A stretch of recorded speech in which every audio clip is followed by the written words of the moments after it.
कृष्णा हरे कृष्णा कृष्णा कृष्णा हरे हरे, हरे राम राम राम हरे हरे। कल के एक दूसरी सिटी में हमारे भारत में एक जगह से मेरे को फ़ोन आया, बोले प्रभु जी सभी जगह में कई बार पता किए बलराम की जयंती है, बलराम जयंती के ऊपर सभी एकादशी प्रसाद हो रहा है, किंतु तो अपना मंदिर में अपने सेंटर में बलराम जयंती में एकादशी प्रसाद नहीं हो रहा है, अन्न प्रसाद हो रहा है। प्रभु जी आप क्या करा जाए, पुणी अन्न प्रसाद में अन्न प्रसाद खाएंगे ना कि फलाहार करेंगे। मैं बोला फलाहार तो करना है, कारण एकादशी जो से लाखों एकादशी से श्रेष्ठ है होता है भगवान की जन्मतिथि पर। भगवान जन्मतिथि पर उपवास रखा जाता है, लाखों एकादशी भी फल प्राप्ति हो जाता है भगवान की जन्मतिथि पर। यदि भगवान की प्रकटीय दिवस पर आप लोग उपवास नहीं रखेंगे, आप कब रखेंगे? उपवास के माध्यम से यदि कोई उपवास पूर्ण तैयार नहीं कर पाता है, उसके लिए फलाहार का कहा जाता है। फल खाएंगे, बाकी टाइम में फल खाएंगे। रोगी, व्याधि, कमजोरी व्यक्ति जो भी है, इसके लिए नहीं संभाल पा रहा है और कंट्रोल नहीं कर पा रहा है, मैंने ये को उसको फलाहार करने के लिए शास्त्र का ये विधान दिया गया। इसलिए तो व्रत तो करना चाहिए, फलाहार रखना चाहिए। अब एक ग्रेन अन्न प्रसाद नहीं खाना चाहिए। यहाँ विचार करने की बात है, इस्कॉन में यदि इस्कॉन की भक्त लोग यदि व्रत नियम कानून जो वैदिक शास्त्र का विधि विधान यदि पालन नहीं करेंगे तो इस्कॉन मध्य भी सहजिया मार्ग अपना लेगा और सहजिया बन जाएगा, सहजिया संस्था बन जाएगा। इसलिए इस्कॉन के सभी भक्तों को इस वीडियो के माध्यम से मैं अनुरोध करता हूँ, प्रभुपाद जो मिशन बनाया, संस्था बनाया, उसको थोड़ा से विचार करो। यदि हम लोग को प्रभुपाद कहते हैं, हम प्रभुपाद का फॉलोअर हैं, प्रभुपाद का ये कर रहे हैं, किंतु प्रभुपाद जो आदर्श देखा है वो आदर्श की चिन्ह पर चलना है।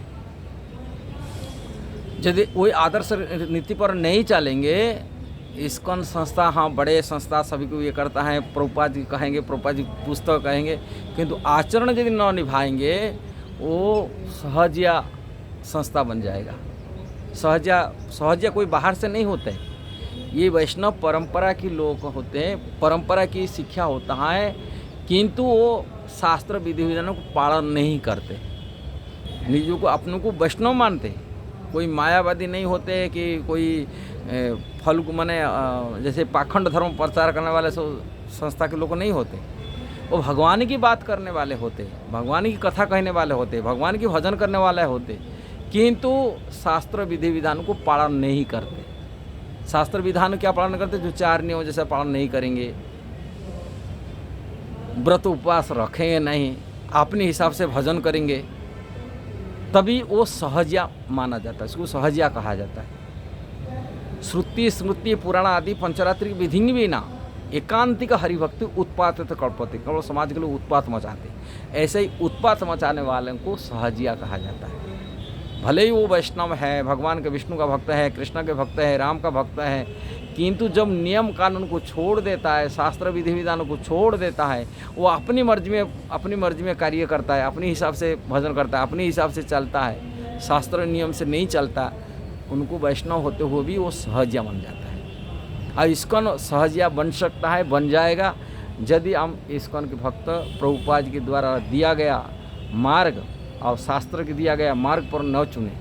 हमको कई लोग भी फ़ोन करते हैं, हमारे वैष्णव सरकार एक किताब हम लोग बनाया जिसमें एकादशी के नियम कोई नियम कारण तोड़ देते, जैसे एकादशी में खाने का क्या खाना क्या नहीं खाना उसमें लिखा है, और वो देख करके मेरे को कई बार फ़ोन करते हैं, प्रभु जी आप एक किताब तो लिख दे सब क्या एकादशी में साबुदाना नहीं खाना चाहिए, सुआ राइस नहीं खाना चाहिए, टमाटो नहीं खाना चाहिए, जीरा नहीं खाना चाहिए, और ये सब चीज़ें खाने के लिए लिख दिया। वो कई मंदिर में खा रहे हैं, पुण्य कैसा बोला जाएगा? और ऐसी चीज़ मना कर रखे। मैं उनको यही आंसर देता हूँ, यही उत्तर देता हूँ ये किसी कोई पालन करे कि नहीं पालन करने के ऊपर निर्भर करके हमें किताब नहीं बना जाता है। जो किताब लिखा था वो पूर्व आचार्य के द्वारा दिया गया पद्धति, वो शास्त्र के विधान दिया गया किताब पर आधार करके किताब बना गया वैष्णव सदाचार। और वो वैष्णव सदाचार मैं उसी से उद्धृत किया हूँ, पद्म पुराण की अलग अलग ये मैं उद्धृत करके वो बनाया हूँ अपने हिसाब से नहीं बनाया, जो शास्त्र में लिखा है इसको बनाया हूँ।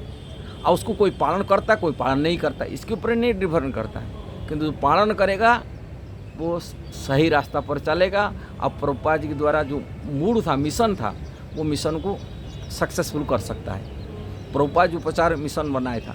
एक उदाहरण आता है, प्रभुपाद जी की गुरु जी भक्ति सिद्धांत सरस्वती महाराज थे, उन्होंने मध्य कई शिष्यों को भेजे थे, लंदन भेजे थे। मैं नाम बताऊंगा नहीं, कारण नाम बताने से लोग चिढ़ जाते, अरे ये इतना बड़ा महात्मा थे, ये थे। और प्रभुपाद उनको लंदन भेजे थे प्रचार करने के लिए, किंतु लंदन में रह कर को प्रयास किए, वो कुछ नहीं हुआ। तो तभी उन्होंने अपनी गुरु जी माने भक्ति सिद्धांत सरस्वती महाराज जी को उन्होंने बोले, गुरु महाराज कुछ नियम कानून का आपको कॉम्प्रोमाइज़ करना पड़ेगा, जैसे चाय पीने में, कॉफ़ी पीने में, सिगरेट खाने में, ये सब नियम कानून थोड़ा सा कॉम्प्रोमाइज़ करेंगे तो कुछ प्रचार हो सकता है, लोग जुड़ जाएंगे। किंतु भक्ति सिद्धांत सरस्वती महाराज रोक ठोक मना कर दे, तुम्हारे द्वारा कुछ भी नहीं हो सकता। का नियम से कॉम्प्रोमाइज़ नहीं किया जा सकता। 4 नियम है ना, 4 नियम, वो रूल को फॉलो करेंगे, यही प्रचार है। यदि हम नियम में कॉम्प्रोमाइज़ कर देंगे तभी हमारा प्रचार सिद्धांत वो नष्ट हो जाएगा। किंतु प्रभुपाद वही विदेश में गए, शिष्य बनाए, किंतु नियम कानून में कॉम्प्रोमाइज़ नहीं किए। जब ये 4 नियम को पालन करता है, 16 माला करता है, फिर भक्ति में सही ढंग से, तभी उनको दीक्षा दिए, वैष्णव संस्कार कराए।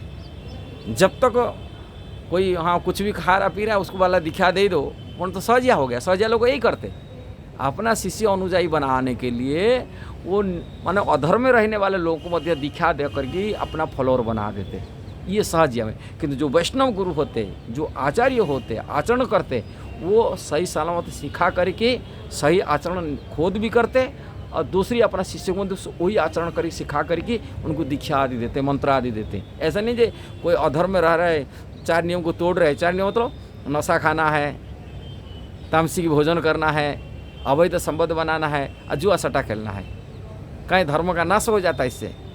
और ये चीज़ करते हुए जैसे कोई दीक्षा दे रहा है, कोई लहसुन प्याज खा रहा है और इसके साथ साथ चाय कॉफ़ी तो पी रहा है और अवैध संबंध बना के रखा है और जुआ सट्टा भी खेलता है, आजकल शेयर मार्केट शेयर खेल रहा है, ऐसा लोगों जो दीक्षा दे रहा है वो गुरु भी नरक जाएगा, शिष्य भी नरक जाएगा, कोई किसकी उदाहरण नहीं होगा। और वो सहजिया लोग यही काम करते, सहजिया काम यही है, कारण अपना फॉलोअर बनाना। उनका जीव का उद्धार के लिए नहीं करते, जीव का कल्याण के लिए कार्य नहीं करते। बस मंत्र कुछ करो, अपने राधे राधे बोलो अपनी, बस हम तो छाक कृष्णा आ जाएंगे और ऐसा करते। कारण सहजिया लोगों का और वैष्णव आचार्यों के भीतर यही भेद होता है। इसलिए इस्कॉन मध्य भी यदि नियम को पालन नहीं करेगा, सदाचार पालन नहीं करेगा, इस्कॉन भी सहजिया बन जाएगा। इसलिए इस्कॉन के भक्तों की बड़ी उत्तरदायित्व होता है, बड़ी कर्तव्य होता है प्रभुपाद के नियम को पालन करना, प्रभुपाद के नियम पर चलना। कारण जब नियम पालन करेंगे तभी ये परंपरा चलेगा। जो वैष्णव परंपरा, ब्रह्मवादी गौड़ीय परंपरा चल रहा है, वो परंपरा आगे बढ़ पाएगा, सही सलामत रहेगा। नहीं तो ये परंपरा खंडित हो जाएगा, सहजिया रास्ता अपना लेगा। यदि ये वीडियो सही लगा जरूर उसको शेयर करना, सब्सक्राइब करना, लाइक कमेंट देना। हरे कृष्णा।